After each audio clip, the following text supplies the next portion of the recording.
September was full of sensational results and less than sensational predictions from us here on DNQ Football. Welcome back, everyone. Just a quick one before we get into it to say, I've looked at the statistics and 400% of viewers who watch aren't subscribed. So don't forget to smash that subscribe button, smash that like button. You've got to smash it as well. You've got to smash it, yeah. Don't just tap it. That's disrespectful. You've got to break your computer smashing that subscribe button. May I ask you, Ryan, that you are looking sensational in that kit tonight. I'm letting the side down tonight. Cheers, pal. Yeah, you actually bought me this. A fantastic. Well, also, I've had to wear a jumper underneath because it's a little bit baggy. But no, I thought, you know what? I've been really sort of letting down the side for passionate shirts. I mean, let's not talk about my backdrop, which is less than exciting. But yeah, to be honest, mate, I don't know what's better, this shirt that I'm donning or your new Barnet, which looks like you've just stepped out of the Love Island villa.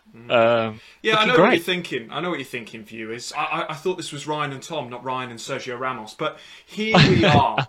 Here we are. We just have to face reality. We just have to face reality and we go again. Yeah, the Barnet was getting a bit annoying. Tried to grow it out, but it's just not a good vibe. So we go again. We go again. A new haircut and maybe from now on some good predictions. We'll see. We'll see what the next few months holds. But where should we start geographically? Should we start close to home with UEFA Nations League? Yeah, let's do it, mate. This has been quite an interesting Nations League. We don't really talk about UEFA that much because most of the sides are too good, in truth. And in fact, we're going to start with one that's debatably too good in Luxembourg. I mean, a few years back, they were right down there in the FIFA World Rankings, a proper minnow nation. Look at them now, 93rd in the FIFA World Rankings. Drew 3-3 with Turkey, who are ranked 42nd, and beat Lithuania as you'd expect them to do. Lithuania, I didn't realise, 1-4-2 in the rankings. Really low. Really low. Lower than I thought.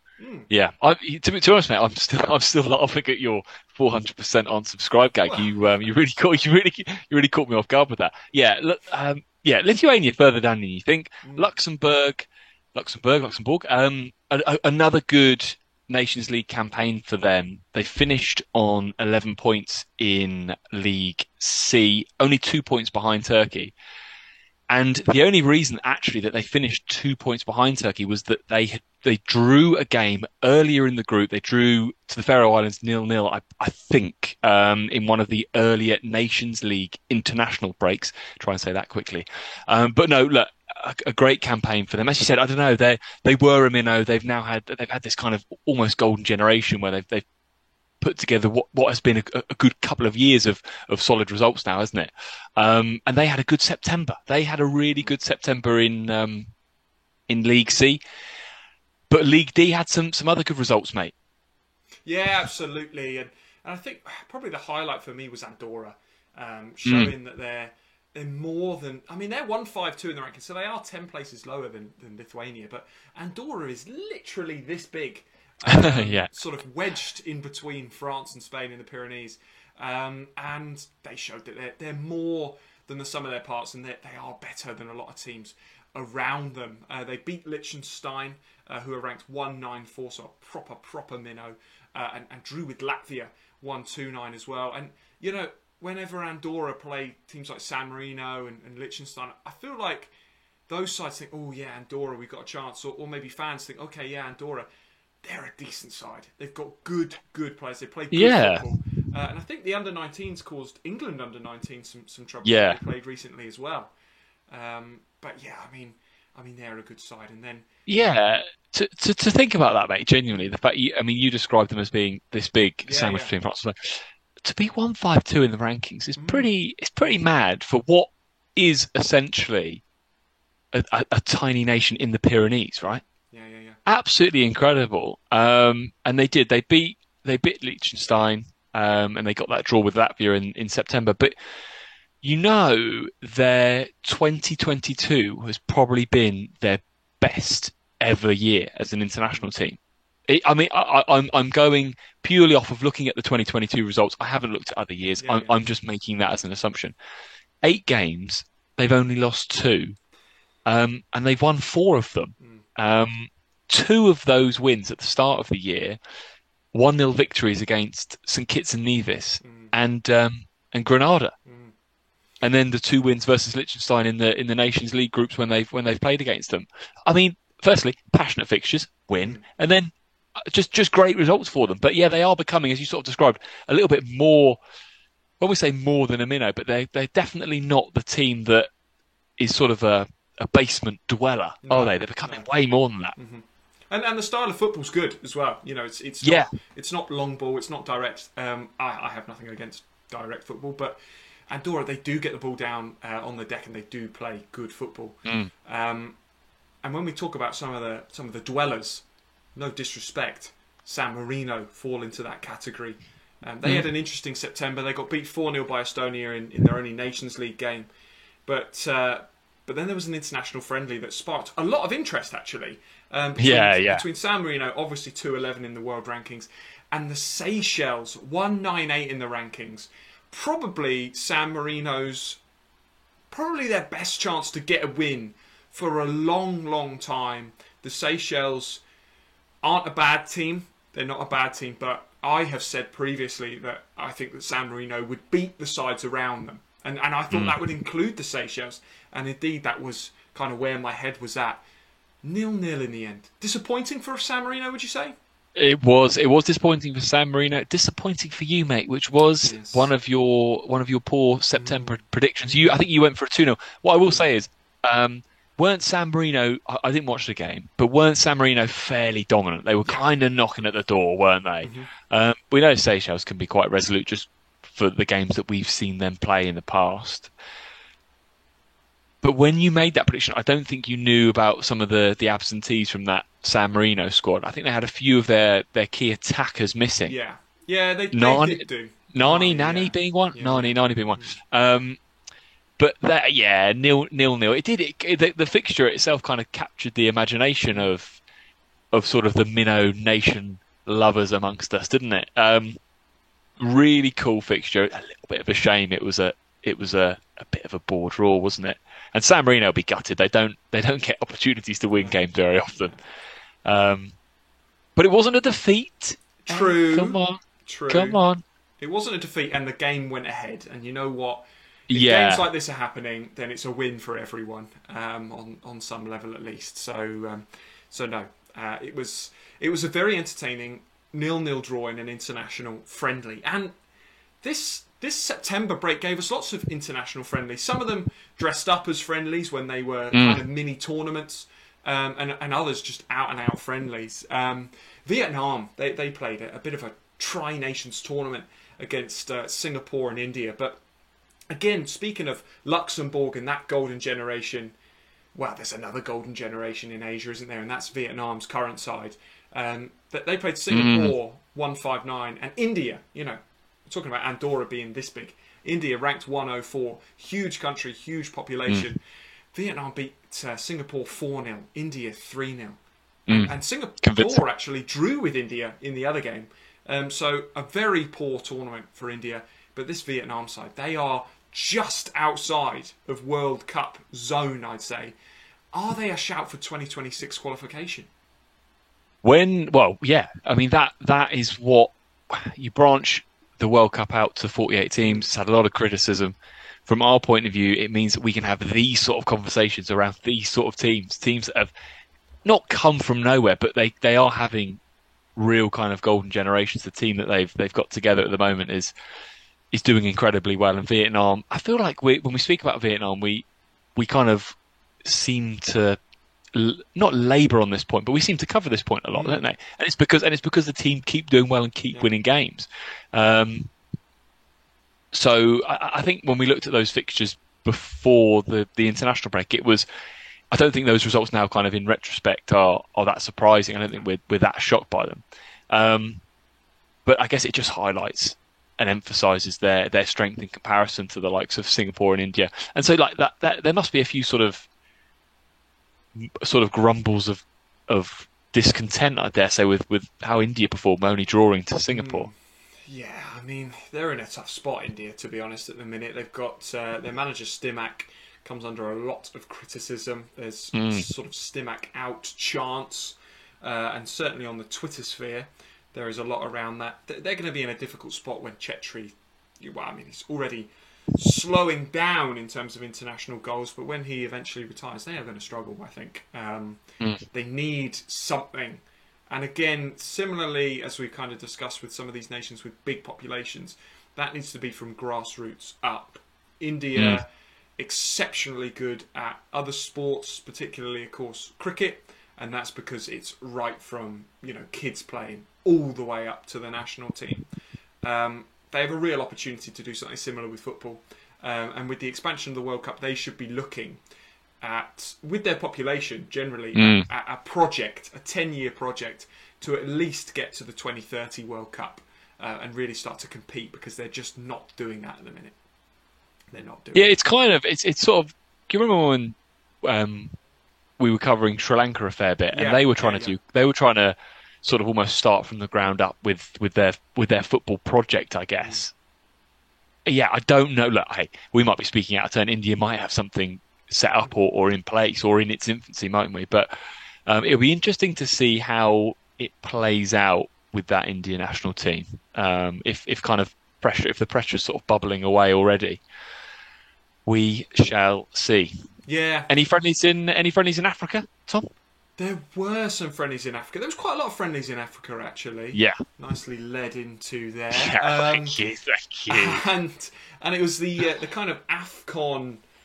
Wow, did they do it? They did do amazing in AFCON, Equatorial Guinea. But they underperformed a little bit. I feel like their world ranking, which is 98, is quite high, actually, and it's probably off the back of that AFCON run. They're not a bad side at all, but a couple of underwhelming friendlies for them, and a couple of, again, reminders about kind of world ranking. So they drew both their friendlies against Rwanda and Togo. But you look at, I didn't realise, because I suppose a few years back, and like players that I know and we've seen in the Premier League that represented Togo won 2-6 in the rankings, and Rwanda won 3-6. So aside, it's similar kind of rankings levels to what Vietnam played, their 2 games versus their opposition, and they won 3-0, 4-0. And then you've got Equatorial Guinea just one place lower than Vietnam, struggling a bit against sides a good 30 places lower. It's not ideal, but listen, AFCON was great for them, and maybe we're just seeing a little bit of a decline after that. We talk about how it's great to see some of the likes of San Marino playing Seychelles as like a passionate friendly. It would be cool, wouldn't it, as a kind of a comparative match for teams of, like, imagine if Vietnam played Equatorial Guinea, 97, 98. That would be really interesting, because we're kind of doing, you've compared Equatorial Guinea's couple of draws there with Rwanda and Togo and compared it directly with how Vietnam got on. But that would be, we talk about like, really passionate fixtures to see from the really small nations, kind of from sort of confederation to confederation. But like games at that level would also be sort of almost like sort of 95 to 145 almost. Those kind of fixtures would also be really good. Which is, I think, what you're going to see when the World Cup expands, actually, because you're going to see more of maybe not sort of 100 plus those kind of ranked teams entering. We will see. But it's just, it throws out kind of some interesting conundrums, doesn't it? But yeah, a couple of draws for Equatorial Guinea. Slightly underperformed. Another underperforming side that we've spoken about a little bit, hopping over to CONCACAF now. Grenada, despite being in Nations League A, I mean, it always surprises me when we speak about Grenada being in Nations League A. I don't know if it does you. Yeah. I think it's because back in the day when we used to play the 2010 FIFA World Cup game, they were a 1-star, and they had Jason Roberts as their star man. And they were very good on that game, actually. He was a machine. Yeah. But like the rest of their team wasn't so great, was it? So to think of them as sort of in the same league as USA and Mexico and all of that, but they lost to St. Vincent and the Grenadines, which I was really surprised at. I mean, they then responded in the return leg, so they lost the first game 3-1 and then won 5-1 in the return fixture. But still, so I don't know. But what's the first game? Did they play a different? I haven't looked at the squads. I haven't looked at the squads for every international game. So if anyone knows a little bit more about that one, and the first game was a Granada kind of reserve or development team, then do throw a comment down. But surprised by that first defeat, and then recovered well with the victory in the second game. It's quite interesting that Granada, they're in Nations League 8, 171 in the rankings.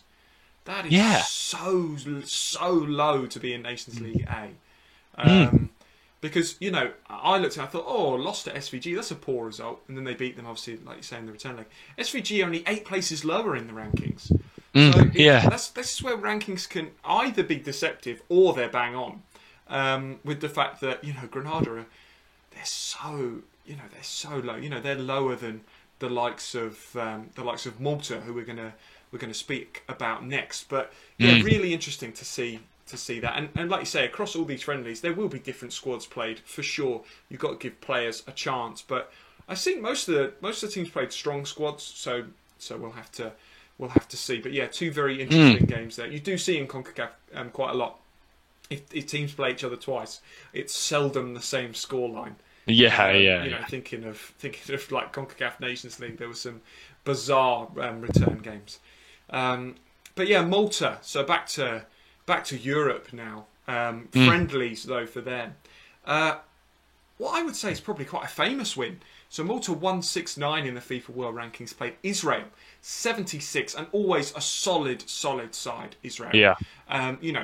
Like you say, 76. Israel, the type of team that might get close to World Cup qualification. They probably won't because it's Europe, but they'll get close next time.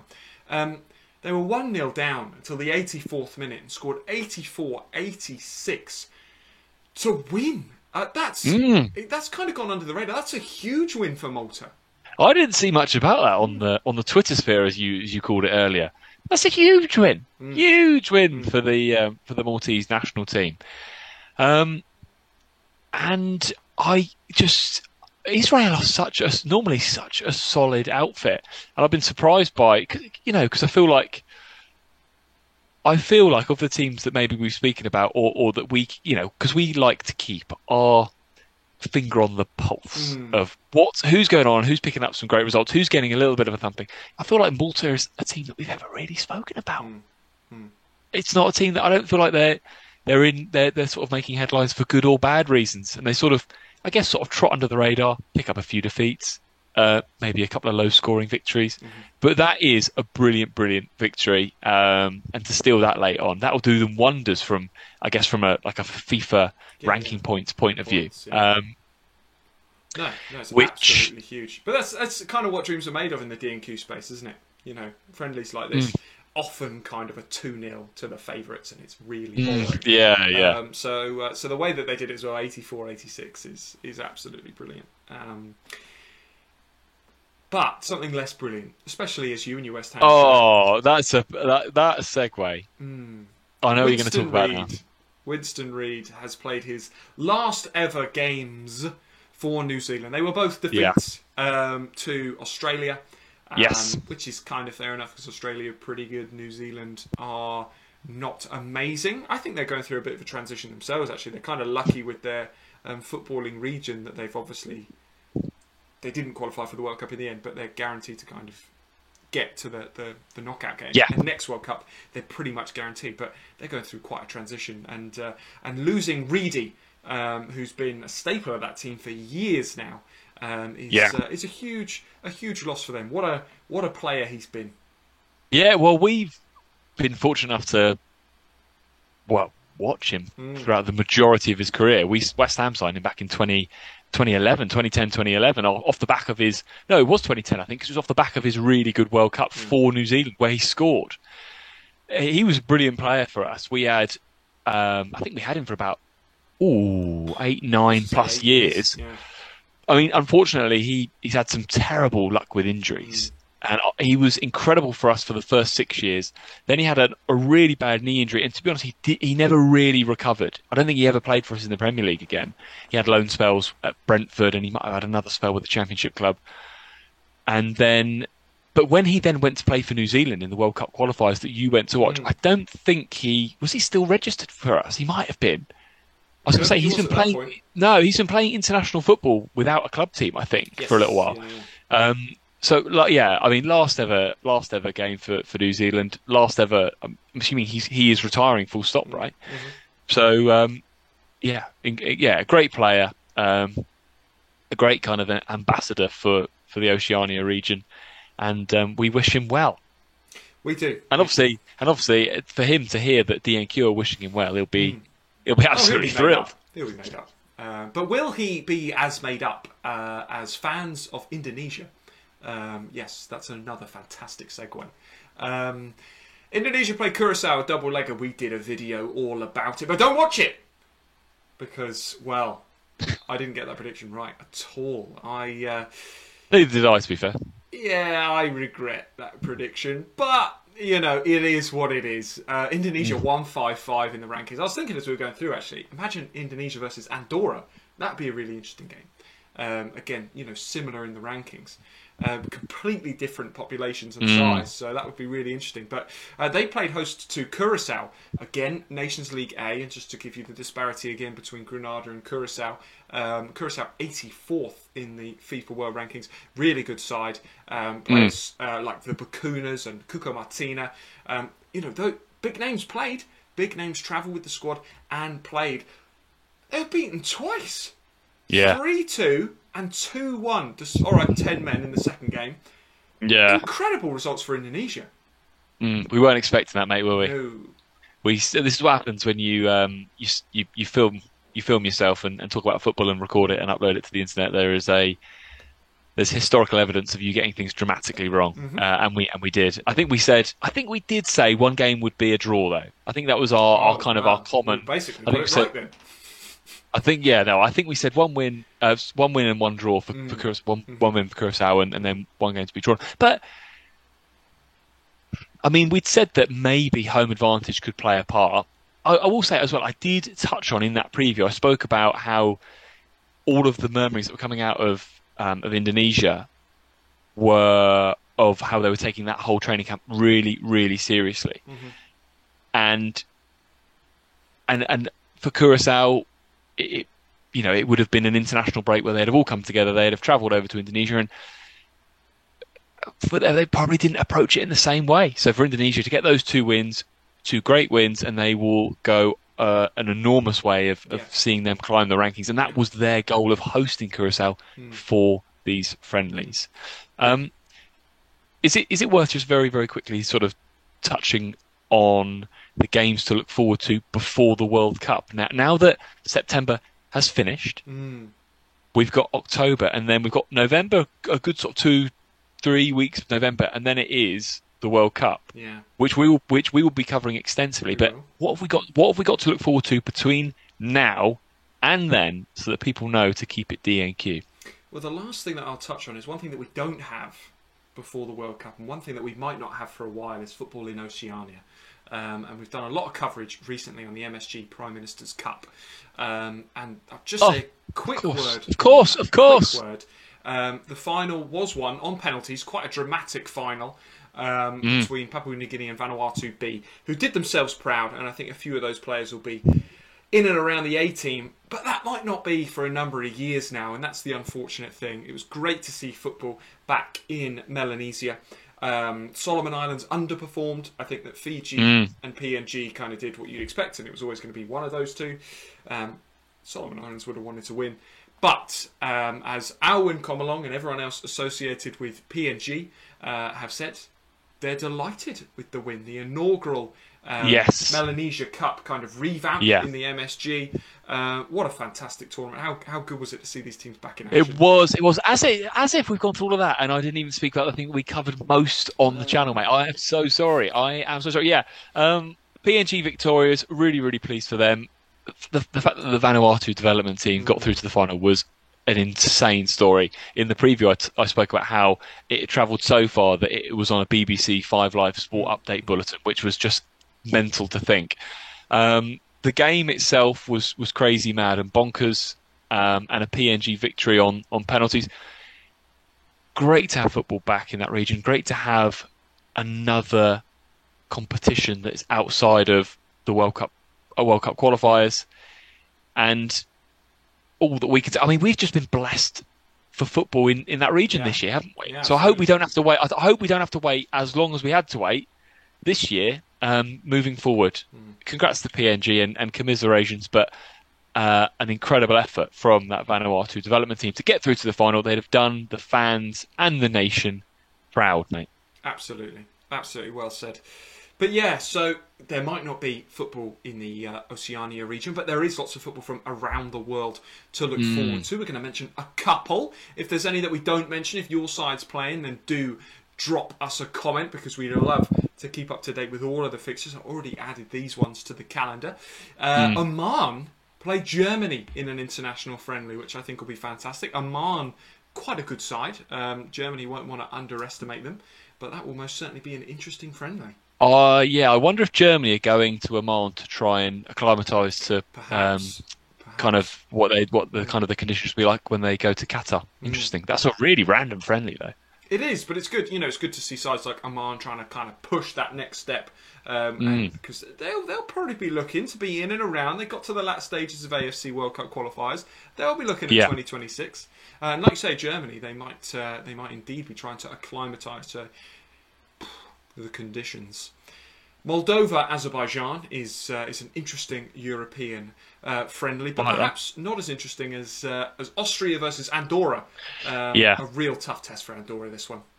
Yeah, it's their last game of 2022, so it's almost like they've had this really good year and they're starting to develop, and then they're almost giving themselves a really difficult test just to maybe, almost just to sort of see, well, actually, how much have we improved? How good are we now? And Austria is kind of a really kind of happy medium between, because they're not an excellent team, are they, Austria? No. But they're a very, very solid European outfit. So, but yeah, no, interesting to have that as a friendly, and I dare say Austria will use that as an opportunity to give players a chance that maybe wouldn't be kind of guaranteed starters or squad members. So, yeah, should be a good one, that. Yeah, and similarly, Luxembourg play a couple of games actually. They play Bulgaria on the day that the World Cup starts, but they also play Hungary as well. So I imagine that'll be quite similar, mixed squads from the stronger sides, but a good chance for Luxembourg to continue the good form as we mentioned earlier. But perhaps another acclimatisation game. You've raised a good point there, because Jordan play hosts to Spain, so a very similar fixture. It will be. That'll obviously be pre-World Cup. That's got to be getting used to the kind of conditions out in the Middle East at that time of year, because it is hot. It is really hot. It's still sort of 25, 30 degrees plus. So that fixture will be exactly the same. But again, it's a passionate one, isn't it? And for Jordan to play host to the sort of one of the European superpowers that is Spain, and someone that will be, I guess, favourites to go to the latter stages of the World Cup is a cool fixture nonetheless. Absolutely. And Jordan, a similar level to Oman, probably not quite as good. So that'll be really interesting. A good test for the Middle Eastern sides. And in not a friendly, but in fact AFF Championship qualification, the preliminary round, there's a beautiful double legger between Brunei and Timor-Leste, East Timor. We'll do a special on it. I'm not going to ask you to predict it now because it's going to be so good, but this is a proper battle for that last spot in the AFF Championship. Yeah, looking forward to it. I'm not even going to speak about it in any detail. Looking forward to it. We'll do previews and bring it on. Bring it on. Mate, there is so much football, isn't there? Oh, it's brilliant. There's so much football. There's so much football between now and the end of the year. It's absolutely incredible.